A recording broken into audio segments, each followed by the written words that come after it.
Hey guys, this is Illusion Podfic, and today we're going to be reading Like a Sailor in a Big Green Boat by Mermaid Historian. The summary is, "Why are you here?" Jason asked suddenly, revolted and unwilling to play family any longer. "Tell me the truth." The outburst broke Dick from his reverie, and he scrambled for an explanation. "Well, I thought things seemed to be going well, and—" "Tell me the truth," he insisted loudly, startling Dick a bit. Okay. He was stressed now. Good. "I want you to come to the Manor for the holiday dinner.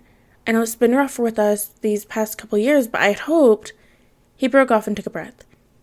"Everyone wants you to come this year. Bruce wants you to come." Jason's upper lip curled in disgust. With the holidays approaching, Jason receives an unexpected visitor and an invite to his estranged family's annual dinner. Alright, without further ado, let's hop right in. Jason watched, rapt, as the killer in the alley faced the rapist. He already knew how this would play out, and gleefully mouthed the rapist's last words, addressed to the killer, as they were spoken. "You're dead, fucker." He cackled happily, mumbling the line under his breath once more, as the rapist fired his revolver 1, 2, 3, 4, 5, 6 times into the killer, who was struck several times over, but noticeably not dead or dying at all. Apparently unaffected by the bullets, the murderer very calmly advanced on his victim. After knocking the revolver out of his hand, the man in the hockey mask dragged the rapist to a steam pipe, brutally slamming his head against it and cracked his skull, killing him instantly. Jason snorted, pausing the shitty pixelated film he'd pulled up on his laptop. If he didn't have responsibilities, he could easily sit around watching people try to fight that bonehead all day. Jason Voorhees, the poor bastard, was an undead maniac who needed to be put to rest, but at least he wasn't a sadomasochistic pedophile like Freddy Krueger. Yeah, Jason thought, at least he killed those rapists. At least he didn't kill animals. That prompted his memory, and he pushed himself off of the couch. It was Kitsky brown flower pattern, shoved haphazardly against the wall opposite the bed and window, and turned left to make his way to the large enclosure in the corner. "Hello, Bones." He gritted softly, placing a hand on the glass and crouching so he was eye-level with his spider. Bones, a Chilean rose tarantula, had climbed to the top of the decorated skull in her enclosure, and was using one of her legs to scratch herself. Pleased that she seemed healthy and in a good mood as usual, Jason cut over to the kitchen to prepare her crickets. Although he knew, logically, that Bones didn't possess a brain and was unable to form a bond with him, he couldn't help but get attached anyway. She had a gentle, pleasant demeanor, and often seemed to react when he spoke to her or drew close to her. Maybe, if she was amiable to the idea, he tried to handle her with gloves on soon. Jason knew some tarantulas couldn't tolerate it, but Bones was so... Tap, tap, tap. Jason froze. Did he hear that right?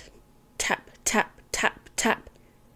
Again, louder. This time, he frantically lunged for the Glock on the narrow kitchen counter, as his mind flitted through the possibilities of who could be at the living room window. Rogues? Petty criminals? Bats?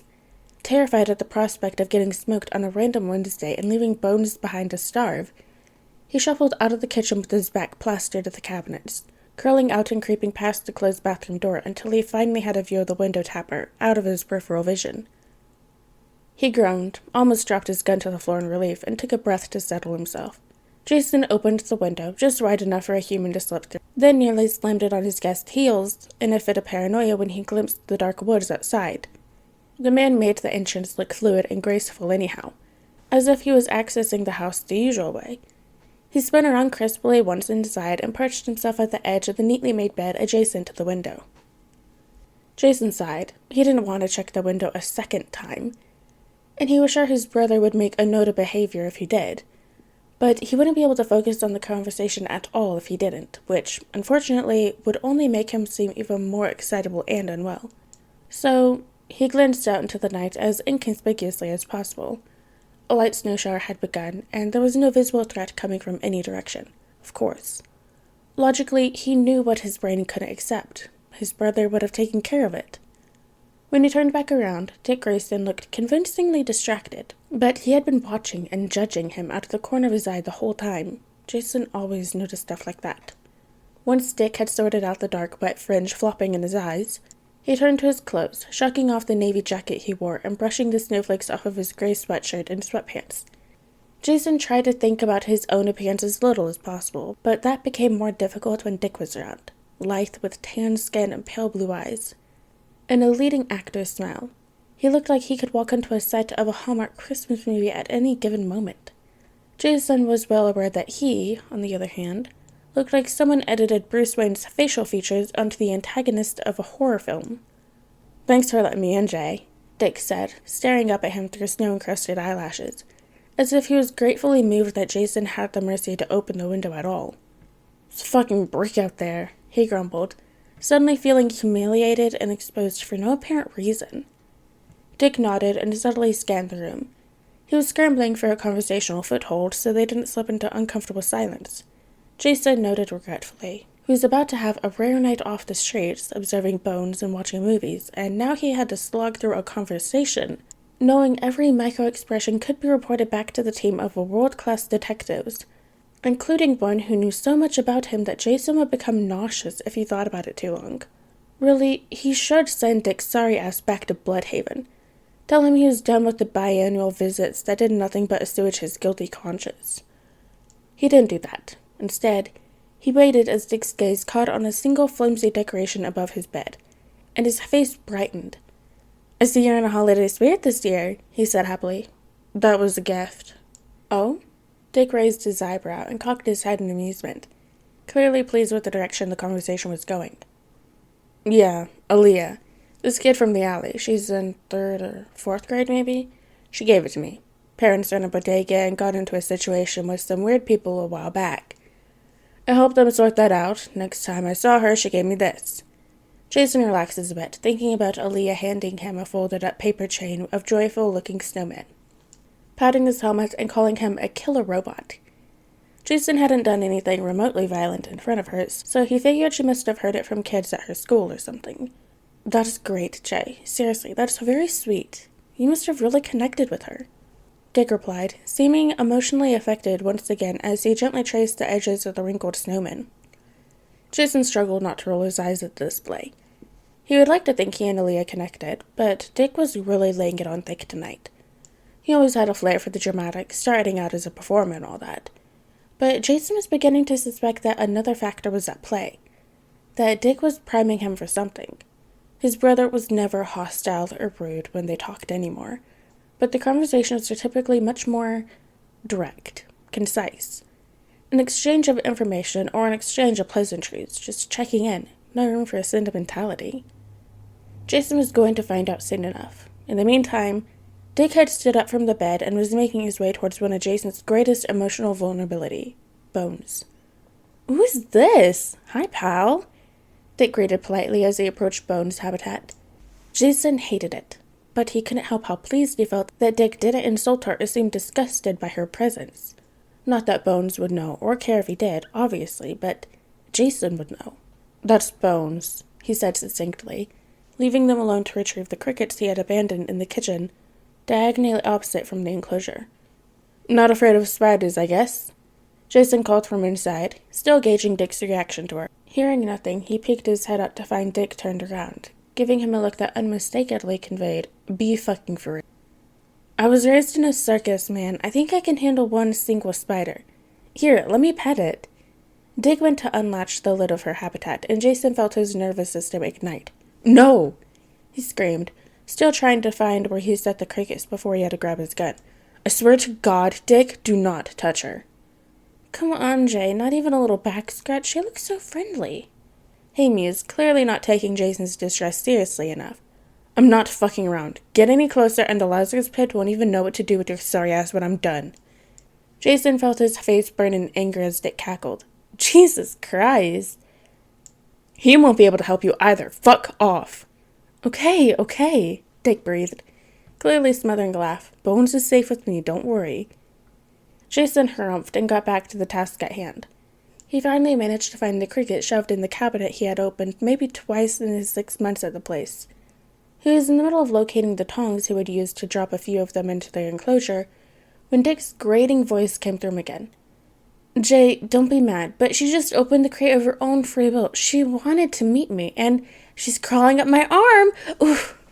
Dick didn't get to finish his sentence before Jason had thrown an arm around his neck, dragging him away from the enclosure and thrashing him to side like a rag doll as Dick pretended to gasp and choke and clutch his sides with laughter. Having pulled off his prank successfully, he apparently had no interest in fighting back.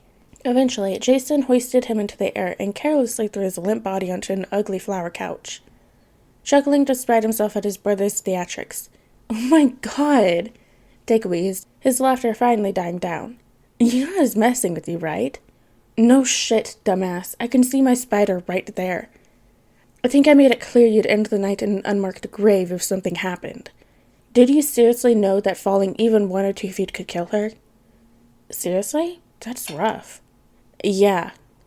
Dick flipped to lie sideways and squinted at his laptop, resting on the coffee table. "Friday the 13th, number 8? Jason Takes Manhattan? Is that what you do during the day? Sit around and watch movies about other Jasons? Think of how great you all are?" "Shut up!" Jason slammed the lid, probably a little too hard considering the ancient artifact he was dealing with. They fell silent. After a few moments, Dick closed his eyes and began scraping his fingers back and forth on the floor, while Jason sat parallel to him on the coffee table, scrolling aimlessly through his messages app. Dick eventually twisted to lie on his back again and seemed to be contentedly turning something over in his mind. Occasionally he'd glanced at Jason, who wondered, as he always had, what Dick was seeing.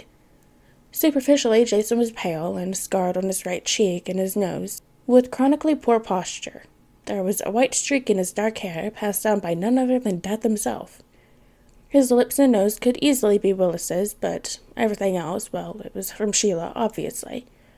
Not that he could recall her features. Trauma and time had spared him the memory of her face, and pushed Bruce to the forefront, stubborn and relentless as ever. Bruce's eyes, his strong angular brow, his prominent cheekbone, the resemblance— "Why are you here?" Jason asked suddenly, revolted and unwilling to play family any longer. "Tell me the truth." The outburst broke Dick from his reverie, and he scrambled for an explanation. "Well, I thought things seemed to be going well, and—" "Tell me the truth," he insisted loudly, startling Dick a bit. Okay. He was stressed now. "Good. I want you to come to the Manor for holiday dinner. I know it's been rough with us these past couple of years, but I had hoped—" He broke off and took a breath. "Everyone wants you to come this year. Bruce wants you to come." Jason's upper lip curled in disgust. "Bruce said I should come?" he repeated in indignant disbelief. "Do you have any idea how screwed up it is to lie about that? You know, I've actually met the guy before, so I know he didn't fucking say that." He had stood up by this point and was pacing furiously in front of Bones' enclosure. "Jason, calm down, okay?" As if Dick hadn't insulted him enough already, he started to speak in the tone he used on traumatized civilians. Jason remained silent, simmering in his anger. "Listen, I'm sorry. I should have been more clear. We both know Bruce didn't come out and say, 'Please go see Jason and invite him on a holiday dinner.' But I'm not lying. He's been mentioning you. Not just about mission-related stuff, but it's different around the holidays. Like the other week, we were looking for a text in the library, and when we get to this one corner, he turns and goes, 'Hood used to read here as a boy.' Then just keeps walking like nothing happened. Another time, we were talking about these gadgets in the cave that needed repairs, discussing how we would go about fixing them, and he said, 'You know someone who had a great mind for this sort of stuff? Red Hood. Because you got his father's wristwatch to run again when you were Robin.' Then he turned it into this whole lesson connected to watchmaking and how precision down to the millimeter is important to restoration.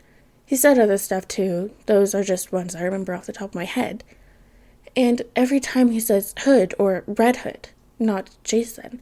I know that sounds bad, but I think that's his way of working things out. Instead of just saying Red Hood as a manifestation of his own fears or failure, he's seeing an innocent kid who fixed a broken watch. Sorry if you didn't want to hear any of that, but I had to say it. Take it or leave it. But that's part of the reason I came here to invite you back for dinner. Of course, I want you there too. There's the other part. I really think this is the right year, Jay." While Dick was speaking, Jason had gotten up, retrieved the crickets, and had finally started feeding Bones, so that his back was turned to the couch. Though he didn't so much as twitch an eyebrow in response to his brother's words, the possibility of Dick searching his face in that moment still filled him with dread. He focused on Bones as she started the process of injecting her cricket with venom, breaking it down into liquid, and drinking the resulting cricket soup. She was perfect, Jason thought. She did everything perfectly. No creature had anything to teach her in this world. Bones always took down her prey remorsefully, silently, by instinct alone, and buried what little of it she couldn't digest. She always kept herself alive, even when she had been starving in some trafficker's vile basement. Oblivious to Dick's confession and Jason's anguish, Bones kept on devouring her meal. He loved to watch her work. "Dick," Jason said heavily, before he had consciously decided to speak. "Yes? Does Bruce know that you're doing this?" "Yes. I told him earlier today. He said okay." "He said okay. Anything else?" "I told him I was going to come here and invite you. He said okay." Jason nodded, the corner of his mouth turning up. He closed his eyes. "Thank you for letting me know about this, Dick. You're good to go." "Jason, it's okay. I'm alright. You can head home." "Are you going to come to dinner?" His voice sounded choked off. "I guess we'll see. Bye, Dick." Jason finally turned around when he heard Dick rising from the sofa. Wordlessly, his brother gathered himself, zipped up his jacket, and opened the window. With one foot on the ledge, he stopped and craned his neck to take one last look at Jason. Dick was unsettled, clearly, and he paused for a long moment, but if he had any final words, they never left his mouth. Suddenly, he was in motion again, leaping decisively and gracefully into the darkness. Jason closed the window softly, drew the curtains, and turned off the light.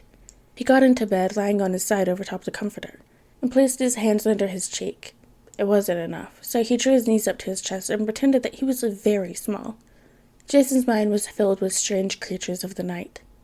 Alright, guys, and that is the end of Like a Sailor in a Big Green Boat by Mermaid Historian. I hope you guys liked it, and I'll see you next video.